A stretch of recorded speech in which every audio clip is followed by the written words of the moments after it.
किसान साथियों, आज की वीडियो में हम गेहूं में उपज कम होने के 5 प्रमुख कारण आपको बताएंगे और उसका समाधान हमें कैसे करना है ये भी आपको बताएंगे। कैसे आप अपने गेहूं की फसल में पैदावार बढ़ा सकते हैं, क्या क्या हम गलतियां करते हैं शुरू से लेकर अंत तक जो हमें नहीं करनी चाहिए। इन तमाम विषय पे विस्तृत रूप से आपको जानकारी देंगे ताकि आप भी अपने गेहूं की फसल में, इसके साथ साथ किसी भी फसल में आप बढ़िया उत्पादन ले पाएँ।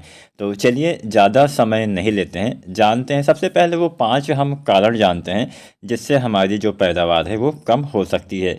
सबसे पहला और सबसे बड़ा कारण होता है फसल चक्र ना अपनाना। किसान साथियों, भले ही आप कुछ भी डाल दीजिए, अगर आप लगातार एक खेत में एक ही फसल बहुत लंबे समय से लेंगे तो होगा क्या कि धीरे धीरे उसमें पैदावार आपको कम देखने को मिलेगी, क्योंकि आपकी जो पौधे होते हैं सभी पौधे में क्या होता है कि अलग अलग कुछ पोषक तत्व ग्रहण करने की क्षमताएं होती हैं। अगर आप लगातार फसल चक्र अपनाएंगे तो इससे क्या होता है, एक सर्कल बन जाता है। मान लीजिए आपने इस साल गेहूं लगाए तो अगले साल आप कोई दूसरी फसल उसमें लगा दीजिए, इसके अगले साल फिर से आप गेहूं लगाइए। मतलब लगातार कोई एक फसल लगातार 2-3 साल तक अगर आप लेते हैं, 4-5 साल तक, तो उसमें क्या होता है कि उस फसल में एक तो पैदावार में कमी आएगी, दूसरा फसल में खरपतवार की समस्या ज़्यादा आएगी, तीसरा फसल में बीमारी ज़्यादा आएगी, जिसका सीधा सीधा असर हमारे उत्पादन पे पड़ेगा।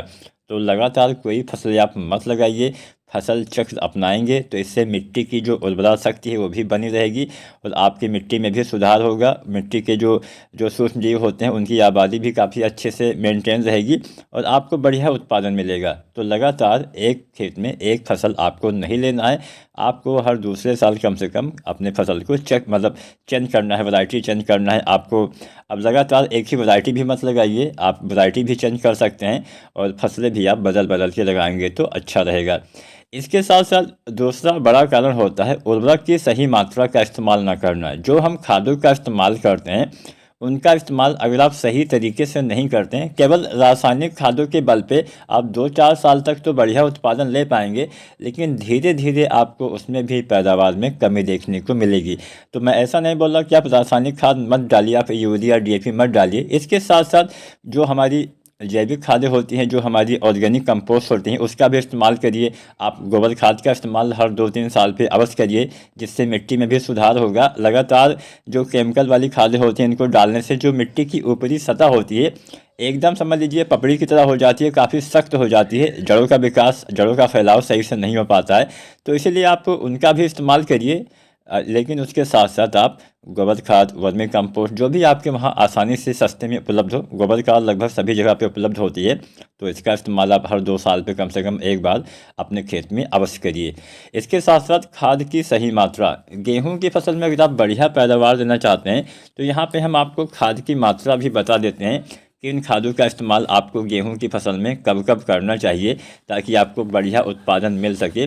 तो सबसे पहले हम बात करते हैं बेसल डोज वाली खाद के बारे में। किसान साथियों, जो बेसल डोज वाली खाद होती है, जिसको हम पहली खाद भी बोलते हैं, उसका इस्तेमाल भी आपको बुआई के समय, बुआई से पहले ही करना होता है। बुआई के बाद करेंगे तो उसका लाभ नहीं मिलेगा। तो बुआई के समय आपको डालना है डीएपी 45 से 50 किलो, साथ में एसएसपी 50 किलो, साथ में एमओपी पोटास 25 किलो, साथ में यूरिया 20-25 किलो। ये 4 खादें गेहूं की बुआई के समय आपको डालना है। मैं फिर से आपको बता दूं, अगर आप केवल डीएपी डालते हैं तो 50-55 किलो डालिए, लेकिन अगर आप साथ में एसएसपी डालते हैं तो उसमें आपको क्या मिलता है, उसमें आपको सल्फर और कैल्शियम, ये 2 तत्व अलग से मिल जाते हैं। अलग से अगर आप डालते हैं, आजकल हमारी मिट्टी में इनकी भी काफ़ी कमी देखी गई है। तो डीएपी आप 45 या 50 किलो डालिए, एसएसपी भी आप 50 किलो डालिए, एमओपी पोटाश जो आता है 25, 30 या 35 किलो। वैरायटी के हिसाब से आपको इसकी मात्रा बढ़ा देनी है, कोई ज़्यादा उत्पादन देने वाली वैरायटी है तो उसमें आपको 30-35 किलो पोटाश डालना पड़ेगा। यूरिया बुआई के समय 20-25 किलो आपको इस्तेमाल करना है। ये बेसल डोज वाली खाद हो गई। यूरिया कम से कम 3 बार डालिए और अधिकतम आप कई भागों में बांट के भी, जो हल्की मिट्टी होती है वहाँ पे आप डाल सकते हैं, लेकिन कम से कम अगर आप 3 बार डालते हैं, साथ में डीएपी वगैरह डालते हैं, तो यूरिया बुआई के समय तो 20-25 किलो हो गया। इसके बाद पहले पानी पे आप यूरिया डालेंगे 45 किलो और दूसरे पानी पे भी 45 किलो यूरिया एक सामान्य वैरायटी में डालेंगे। जो वैरायटियाँ ज़्यादा उत्पादन देने की क्षमता रखती हैं उसमें आपको यूरिया की मात्रा भी बढ़ा के डालना है। तो ज़्यादा उत्पादन देने वाली वैरायटी में 10-15 किलो यूरिया पहले और दूसरे पानी पे बढ़ा के डालिए। ऐसे ही डीएपी भी आप 10-5 किलो बढ़ा के इस्तेमाल करिएगा, जो थोड़ा सा ज़्यादा उत्पादन देती हैं। जो अगेती वाली वैरायटियाँ होती हैं जिसमें उत्पादन क्षमता काफ़ी ज़्यादा होती है, उसमें खाद की मात्रा भी ज़्यादा लगेगी, तभी उसमें ज़्यादा उत्पादन आपको देखने को मिलेगा। ये तो हो गई दानेदार खादों की बात। इसके साथ साथ घुलनशील खादों का इस्तेमाल ना करना भी उत्पादन कम होने का एक मेन कारण हो सकता है।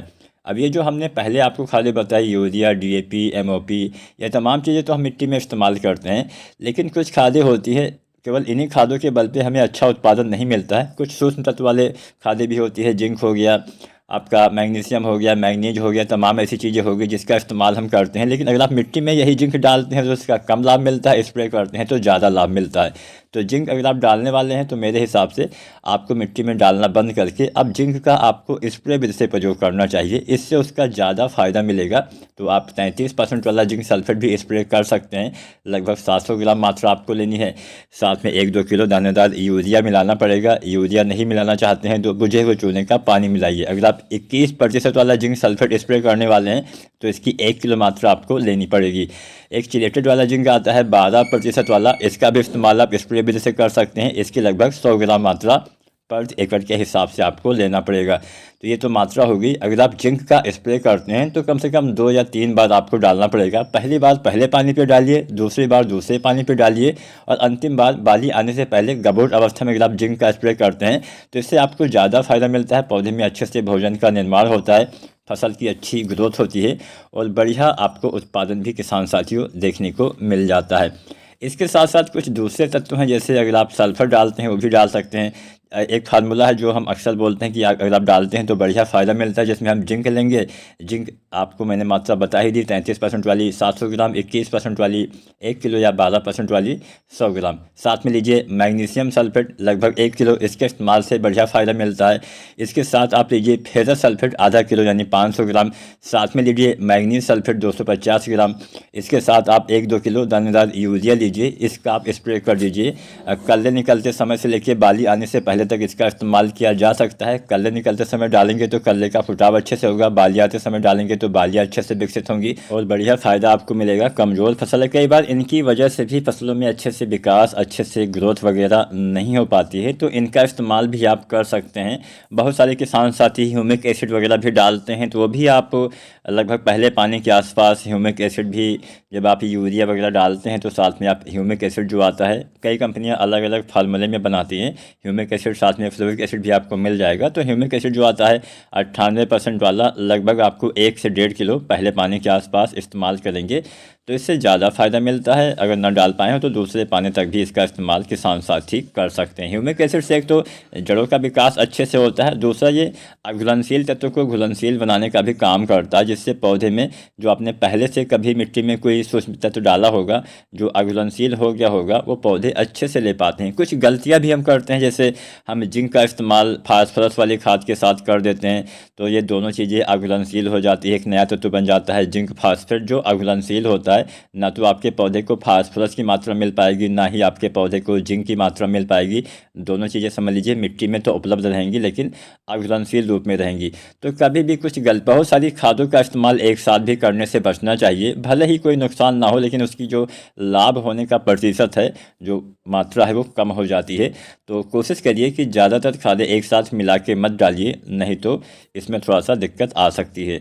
और जिंक और फास्फोरस वाली कोई भी खाद आप एक साथ मिला के न डालिए। हालांकि चिलेटेड वाला जिंक आप फास्फोरस वाली खाद के साथ डाल सकते हैं, स्प्रे वगैरह किया जाता है तो आप कर सकते हैं, लेकिन फिर भी कोशिश करिए ना डालिए तो सबसे बेस्ट रहेगा। अगर आप डालते भी हैं तो अलग अलग बर्तन में घोल के आपको उसका इस्तेमाल करना है। सिंचाई प्रबंधन पर भी ध्यान देना है। पहला पानी गेहूँ के लिए बहुत ही मायने रखता है। पहला पानी 20-25 दिन के आसपास हल्का हल्का लगाइए, बहुत ज़्यादा पानी भरिए मत। और गेहूँ की फसल में जब भी आप पानी लगाइए तो ऐसा कोशिश करिए कि बहुत ज़्यादा दिन तक पानी खेत में भरा ना रहे, नहीं तो फसल में हमेशा नुकसान होने की संभावना रहेगी। और अगर आपके पौधे बड़े हो गए हैं तो फसल गिरने की भी संभावना रहेगी। पोटास वाली खाद का इस्तेमाल अवश्य करिए। बाली आने से पहले NPK 05234 का इस्तेमाल करिए, साथ में बोरोन डालिए। NPK 05234 से बालियों का विकास अच्छे से होगा। 1 से 1.5 किलो यह NPK डालिए और बोरोन से परागण अच्छे से होगा। बोरोन पौधे में परागण के साथ साथ पराग नली का भी निर्माण करवाता है। इसके साथ साथ पौधे में सभी भागों तक भोजन पहुंचाता है। जो जड़ों के द्वारा अवशोषित भोजन होता है वो सभी अंगों तक पौधे के पहुंचाने का कार्य भी करता है। तो बोरोन 20% वाला 100 ग्राम और NPK 0.34 गबोट अवस्था में बाली आने से पहले 1 से 1.5 किलो आपको डालना चाहिए। और सिंचाई पे इन अवस्थाओं में ध्यान देना है। पानी की कमी से भी कई बार गेहूं की बालियां पसली कमजोर रह जाती हैं, जिससे उत्पादन में सीधा कमी देखने को मिलती है। इसके साथ साथ कुछ छोटी छोटी बातें जैसे अच्छी वैरायटी का चुनना, और जैसा कि मैंने बताया फसल चक्र अपनाइए, समय से सिंचाई करिए। खेत का समतल होना भी आवश्यक होता है, कई बार समतल नहीं होता है तो एक स्थान पे ज़्यादा पानी भर जाता है, एक स्थान पे पानी नहीं पहुंचता है। जहां ज़्यादा पानी भरेगा वहां भी नुकसान, जहां पानी नहीं पहुंचेगा वहां भी नुकसान। समय से खादों का इस्तेमाल करिए। बहुत अगर आप देर से भी खादों का इस्तेमाल करते हैं तो भी नुकसान होता है, और सही मात्रा में खादों का इस्तेमाल करेंगे तो आप भी अपने गेहूं में अच्छा उत्पादन के साथ साथ ही अवश्य ले पाएंगे। और अच्छी देखभाल करिए। कोई बीमारी लगा है उसका समय से उपचार करिए, उससे संबंधित दवा का इस्तेमाल समय से करेंगे तो आप भी इन छोटी छोटी बातों का ध्यान देके अपने गेहूं में एक बढ़िया उत्पादन ले पाएंगे। वीडियो जानकारी पसंद आई हो तो लाइक शेयर करें। चैनल को सब्सक्राइब नहीं किया है तो सब्सक्राइब करें। धन्यवाद।